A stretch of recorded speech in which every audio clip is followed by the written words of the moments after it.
May 2026 PBA prediction para sa MVP group. Para sa TNT Tropang Giga, madalas naman wala silang masyado nagiging galawan sa mga trade talks. Pero tingin ko kung merong matitrade, para sa akin si Mike Nieto. Either matitrade siya or marirelease. Para naman sa Meralco Bolts, lalo na tong team na to, hindi masyado gumagalaw sa mga trade talks.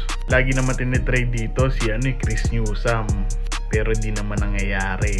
Pero tingin ko si Aaron Black o kaya Alain Maliksi ang matitrade sa kanila. Para sa NLEX Road Warriors, itong team na to nanghihinayang talaga ako eh. Kung hindi talaga nila kayang maging championship contender, feeling ko matitrade si Robert Bolick. Pero siguro umabot sila ng finals man lang, baka siguro hindi na to magpa-trade. Isa pang player na matitrade sa NLEX ay feeling ko si Kevin Alas. Ang tagal-tagal niya na rin dito sa team na to at feeling ko baka pag hindi sila nag-champion, nagpapatrade din to.